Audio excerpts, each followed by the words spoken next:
how's everybody doing? Just gonna get directly into the video. This is going to be a common issues type of video about key issues and door lock actuator issues for the 99 to 2003 Lexus RX300 and 98 to 2005 GS300. I'm including the GS because it has the same door lock actuator as the RX300 and pretty much the same key and everything else of the like. So let's start. If your key doesn't work, we obviously know it's either your battery or just the key quit. But as far as it pertains to the locks, we're gonna start there. So we know that if one of the locks doesn't work, like all of the doors lock except this door, it's typically normally the actuator. So you may replace the actuator, that'll fix the problem normally in that case. Now we're gonna get to another issue that if you replace the door lock actuator and it works, but your key stops working or doesn't work, it is because likely you use the aftermarket door lock actuator, like one that's on eBay or Amazon, those that are like $12. You have to replace these with OEM because these aftermarkets, I think the length of the arm of whatever, nevertheless, the vehicle does not read the position properly. And it has to do with the aftermarket actuators. So you have to use OEM. If you don't, you may notice your key just stops working.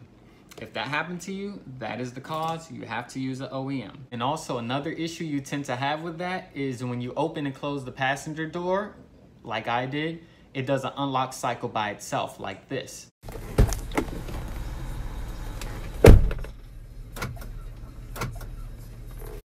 Also, if you notice, if you scan the car's computer, you get trouble codes like B1212 and B1241, which are body ECU codes for loss of communication or open circuit to the master window switch. Also, you may have an issue, and it's typically the driver and passenger door, the front driver and passenger door that do that. I haven't had that issue with the back doors, but typically the driver and passenger cause that. Now, there is a way to actually fix the actuators themselves so that you don't have to buy an expensive OEM one. You can just get one that is already, you can go to a junkyard and get one for maybe 15 bucks like I did, or you can get your actuator and get the aftermarket one and take the motor out and put it inside the OEM one, and that will fix your problem given that you've done it correctly.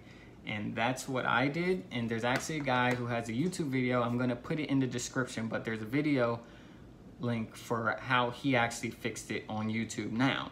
How to cut these open and switch out the motor. And actually there's a way that you can test these, and actually I'm going to show you that clip now.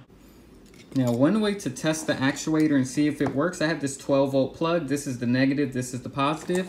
If you look at the side where the motor is, this pin closest to the end is always the negative, that's the positive. You can put the negative here, and I put the positive here. And you see it moves immediately. So I know that this actuator is good. That's an easy way to test that the actuator works. And now, as you see, replacing the aftermarket with an actual OEM door lock actuator, or in this case, repairing the OEM one, the vehicle is now responding to the key again. So I hope this advice works out for you and you try it for yourself. Please don't forget to like, comment, or subscribe.